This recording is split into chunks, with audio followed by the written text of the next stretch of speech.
Okay, so I've got the Hast rack fully assembled and wanted to walk through a bunch of the different aspects of it. And then I'll start just kind of spitting out some screenshots and an assembly drawing for it that shows all the individual components. Here's the front of the chamber.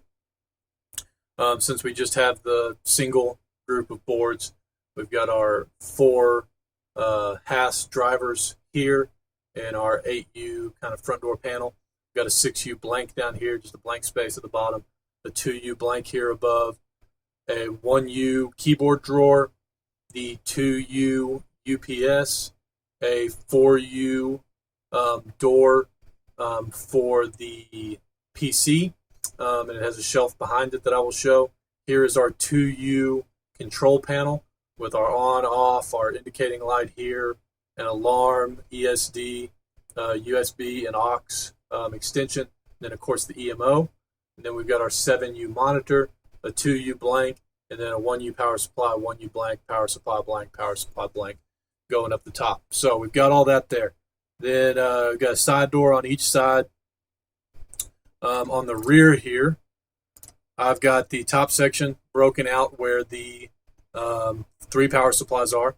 Single door up here with four 4.5-inch muffin fans providing airflow over those power supplies.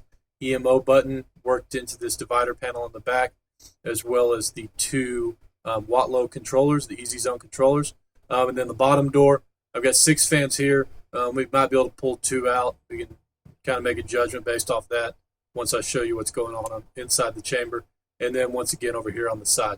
So I'm going to drop these 2 side doors out so that we can see a little bit better what's taking place.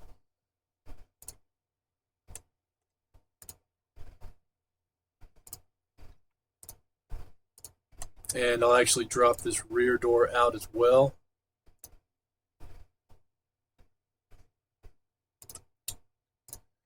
So here we've got our electrical panel on the back side. This is what I provided the drawing for earlier today. Right now it's got a 6 3/4, 6.5-inch depth right there. I'd like to take that back down a little bit further, just waiting to hear what our tallest component is in that area. But what this does is it secures to these bud rails right here with your normal 1032 black oxide truss head screws. But then it's got some PIM studs that come through to secure your exterior panel. Then that panel will have some PIM nuts in there and a piece of Lexan over the front of it just to cover it all up. One thing we want to consider back here is if we want to use one of those flexible latches, where do we want to place that? I'm assuming right up here in this area somewhere our latch is centered up in this area, so your door latch will be right here. So really we could put that handle anywhere in here. Looking over here, here's our driver rack inside. A couple of things for the driver rack. On the back of our 8U driver door panel, I've got PIM studs. These are 1032 studs coming out of the door. So our rack secures first and foremost to those. You have your individual backplane boards secured on here. Standard driver rack, really following the same form function that we've been using for a while. And then down here, I just got these McMaster car, shock absorbing leveling feet. And so what we have is a 3/8 by 16-inch tapped hole in the bottom of this bracket here, so that these thread right up into there, and you'll just back those nuts onto it and secure it there. And then using our standard brackets and mounting plate, basically just threw a shelf in down here underneath the rack, and so we can just use that as a secondary kind of support for the back side of the rack. Just thought that was probably the cleanest way to do that. We've got this is our keyboard and our UPS coming through on the back side. Here's the back side of here's the shelf for the PC. Looks like I actually dropped that shelf down a couple of spots. That doesn't affect anything. It just depends on which slots on the bud rail where you want to attach it. So I'll drop that down a couple just for simplicity's sake. Up here on each of the individual power supplies, I've got the L brackets holding those as well. And then, of course, this area is separated out by a plate to isolate those power supplies. And then lastly, I'm going to do a section view here and get over to the other interior kind of utility panel that we have set up in here.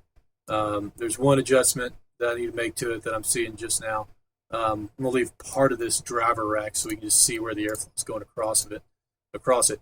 And so we've got this utility panel here with 4.5 inch muffin fans blowing air across the drivers, our bus bar assembly, and then our IBE strip. The one adjustment I do want to make to this is I want to bring this top edge down, even with this hat section up here. It doesn't need to extend up any further.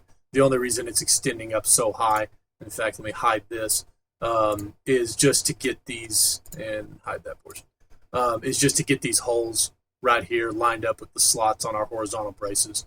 And so we've got a 1/4 through hole there and down here as well. So you've got 4 different points where you're going to go all the way through the utility panel and mount to the horizontal braces.